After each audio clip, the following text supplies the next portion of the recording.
حضرت علی رضی اللہ تعالی عنہ ایک دن چھت پر تشریف فرما تھے۔ نیچے سے ایک یہودی نے آپ رضی اللہ تعالی عنہ کی طرف دیکھا تو کہنے لگا، کیا آپ رضی اللہ تعالی عنہ کو اس کا علم ہے کہ اللہ تعالی حفاظت کا ذمہ دار ہے؟ اور کیا آپ رضی اللہ تعالی عنہ کو حق تعالی کی حفاظت پر اعتماد ہے؟ حضرت علی رضی اللہ تعالیٰ عنہ نے فرمایا، ہاں، وہ خالق حقیقی بچپن سے لے کر آخر تک انسان کا محافظ ہے۔ یہودی نے کہا، اگر آپ رضی اللہ تعالیٰ عنہ کو واقعی اس بات کا یقین ہے تو اپنے آپ رضی اللہ تعالیٰ عنہ کو چھت سے نیچے گرا دیں تاکہ مجھے بھی معلوم ہو جائے کہ خدا آپ رضی اللہ تعالیٰ عنہ کی کیسے حفاظت کرتا ہے، پھر میں بھی آپ رضی اللہ تعالیٰ عنہ کا ہم عقیدہ ہو جاؤں گا۔ آپ رضی اللہ تعالیٰ عنہ کی یہ عملی دلیل میرے حسن اعتماد کا سبب بن جائے گی۔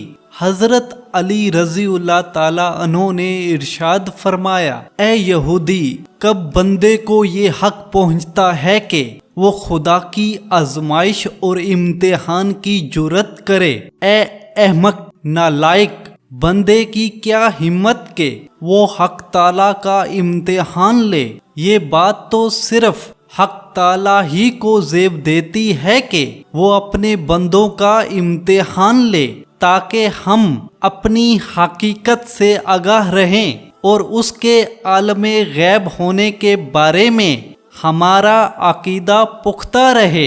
اے یہودی، اگر پہاڑ کے دامن میں ایک ذرا پہاڑ کی بلندی کو دیکھ کر کہے کہ اچھا، میں تجھے وزن کروں گا کہ تو کس قدر تول و حرز اور وزن والا ہے، تو اس بیوقوف ذرے کو سوچنا چاہیے کہ جب اپنی ترازو پر پہاڑ کو رکھے گا تو اس کی ترازو پھٹ جائے گی۔ اس وقت نہ یہ ذرا باقی رہے گا نہ اس کی ترازو سلامت رہے گی، تو وزن کا خیال باعث احمقانہ ہوگا۔ ایسے احمق اپنے خیاس کے ترازو پر ناز کرتے ہیں اور اللہ والوں کو اپنے احمقانہ خیالی ترازو میں تولنے کی کوشش کرتے ہیں۔ جب اللہ والوں کا بلند مقام ان بیوقوفوں کی ترازو میں نہیں سماتا تو خدا ان کی گستاخی کی نحوست اور شامت کے سبب ان کی ترازو ہی کو ریزہ ریزہ کر دیتا ہے، اور پھر یہ کم ظرف لوگ حماقت در حماقت میں مبتلا ہوتے چلے جاتے ہیں۔ مولانا روم نصیحت فرماتے ہیں، اگر اس قسم کے امتحان کا وسوسہ بھی آئے تو اس کو اپنی بدبختی اور ہلاکت کی علامت سمجھو اور فوراً یہ تدبیر کرنی چاہیے، فوراً سجدے میں گر جاؤ اور گریہ زاری میں مشغول ہو کر خدا سے پناہ مانگو کہ اے رب، مجھے ایسے فاسد گمان و خیال سے خلاصی، رہائی اور معافی عطا فرما۔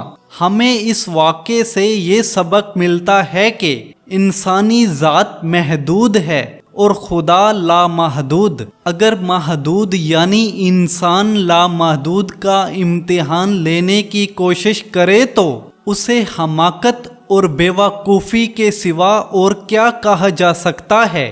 خدا کی کینا و حقیقت انسانی عقل سے بہت بلند ہے، اتنی بلند کہ اسے بیان بھی نہیں کیا جا سکتا۔ امید ہے اس واقعے سے آپ کو بہت سارے سبق ملے ہوں گے۔ یہ ویڈیو اگر اچھی لگی ہو تو اس ویڈیو کو لائک کر دیں، چینل کو سبسکرائب نہیں کیا تو ضرور سبسکرائب کر دیں اور بیل آئیکن پر بھی لازمی پریس کر دیں تاکہ آنے والی نیو سے نیو ویڈیو بر وقت آپ تک پہنچ سکے۔